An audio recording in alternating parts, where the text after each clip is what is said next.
Comment définir la stratégie digitale d'une enseigne? Donc là, dans cette vidéo, je vais vous présenter justement la description que j'avais faite. Donc c'était sur Auchan, puisque cette description-là, je l'avais faite quand j'étais en licence, donc en bac+3. Donc, je vais vous montrer un peu comment est-ce qu'on peut caractériser la stratégie digitale d'une enseigne. Donc on va se retrouver donc tout de suite justement sur l'exemple que j'ai réalisé pour le groupe Auchan. Donc du coup on se retrouve sur mes fiches de révision format classique comme toute fiche de révision qui peut exister. Donc là page 27 sur les 113. Donc et dans celle-là j'ai défini toute la stratégie multicanal donc digitale d'une enseigne. Donc c'était Auchan puisque j'étais chez Auchan et je le suis encore au moment que je tourne cette vidéo où j'avais réalisé mon année d'alternance et donc je devais qualifier justement cette stratégie digitale. Donc la première chose que j'ai commencé, c'est de parler des canaux digitaux du groupe, c'est-à-dire chez le groupe Auchan, on va retrouver bien sûr de la vente en ligne avec Auchan Direct, mais on va retrouver également des drives avec Chronodrive et Auchan Drive. On va trouver aussi la partie M-commerce puisque ce sont tout simplement les trois piliers d'une stratégie digitale, donc la partie vente en ligne, donc boutique en ligne tout simplement, la partie drive et la partie M-commerce. Et donc là j'avais trouvé quelques chiffres comme quoi c'était 1,5 milliard d'euros de chiffre d'affaires en 2016 pour le groupe Auchan en France pour la partie digitale, soit 10% du chiffre d'affaires du groupe puisqu'il est à 15 milliards d'euros par an en moyenne.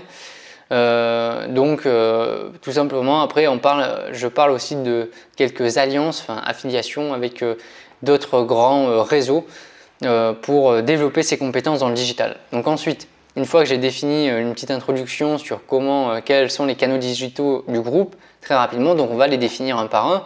Donc j'ai commencé forcément par la vente en ligne et par m'intéresser du coup à Auchan.fr et tout ce qui se fait sur la vente en ligne sur le groupe Auchan. Donc là après je parle de comment est-ce qu'on peut acheter du non alimentaire, comment est-ce qu'on peut acheter de l'alimentaire puisqu'il a d'autres sites internet par le biais d'Auchan.fr. Vous avez Auchan Direct pour la livraison de produits frais à domicile dans les grandes villes, donc Paris, Lyon, Marseille par exemple. Vous avez le Auchan Traiteur pour la partie traiteur, notamment au niveau de Noël, et vous avez Auchan Frais pour se faire livrer des produits frais tous les jours. Donc ça c'est vraiment, j'ai distingué comment acheter du non alimentaire et comment acheter de l'alimentaire sur la partie vente en ligne. Après, je me suis intéressé forcément au drive. Alors là aussi pareil, on essaie de trouver des chiffres assez précis sur les drives de l'enseigne. Donc combien est-ce qu'il y a de drives en France, par exemple sur votre enseigne, où est-ce qu'ils sont situés. Là, je dis tout simplement, il y en a 66 qui sont accolés à un hypermarché et 38 qui sont complètement indépendants, donc des drives Auchan. Donc autrement dit, des chronodrives qu'il y a. Et donc je donne quelques données intéressantes sur ça.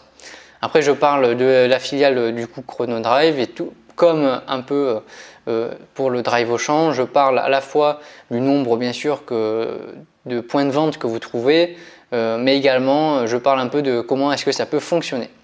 Et forcément une fois qu'on a passé à la partie vente en ligne puis le Drive ici, on va passer à la partie au troisième pan justement digital qui est le M-commerce.